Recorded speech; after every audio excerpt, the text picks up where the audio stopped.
নিশা চ্যানেলে সবাই ওয়েলকাম জানাই। আজকে তোমার সঙ্গে শেয়ার করবো তার পেঁয়াজ দিয়ে কিরকম আমরা পকোড়া বানাইমু। তো সব সময় আমরা পেঁয়াজটারে বারিক আকারে কাটিয়া পকোড়া করি, তো আজকে আমি এটা আস্তেভাবে বানাইমু। তো ভিডিওটা পুরো দেখবে। তাহলে চলো ফ্রেন্ডস আমার সঙ্গে কিচেনে। আজকে তোমার সঙ্গে আরেকটা কিচেন ভিডিও শেয়ার করতেছি। অনেক দিন হয়ে গেছে গিয়ে আমি কোনো ভিডিও দিতে পারতেছি না, তো এটা হোলি স্পেশালি আসলো পেঁয়াজের পকোড়া, যেটা আমার আপলোড করতে একটু লেট হয়ে গেছে গিয়া।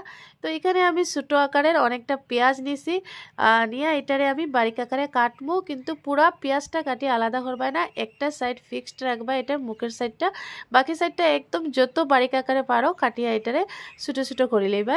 তো ফ্রেন্ডস আমি সবটি পেঁয়াজ এরকম কাটিয়ে আগে রেডি করে লইছি।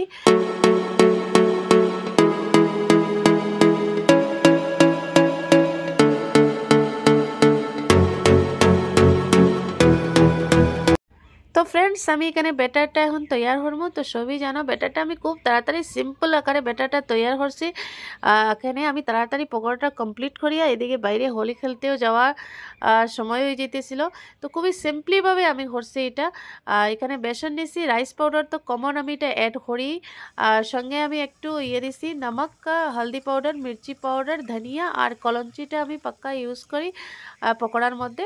আর জলটা তোমরা একটু হিসাব অনুসারে জলটা ইউজ করবে যাতে ব্যাটারটা একদম হালকা না হয়। এটা নিশ্চয়ই সবাই জানো, সবাই নিজেই ঘরেই বানাইয়া খাও, তো আমি তেমন সিম্পলি তোমার সঙ্গে শেয়ার করলাম। তো যেগুলো পেঁয়াজ কাটিয়া রেডি হসলাম এইগুলো এখন আমি এটার মধ্যে ডিপ করবো, আর সঙ্গে সঙ্গে আমি কড়াইটাও বসাই দিছিলাম। আর এখানে আমি রিফাইন তেল ইউজ করছি। দেখো তেলটা ভালোভাবে একদম গরম হয়ে গেছে গিয়া। আমার কড়াইটা একটু ফেলানি আসলো, এই জন্য একটু পকোড়াটা সুন্দর কম হয়েছে। যতটুকু মানে ডিপ টাইপের কড়াই যদি হয় তখন পকোড়াটা আরও সুন্দর হয়। তো ফ্রেন্ডস এটা লেগে লোটাস অনিয়ন পকোড়া। তো রেসিপিটা কীরকম লাগলো নিশ্চয়ই বলবে।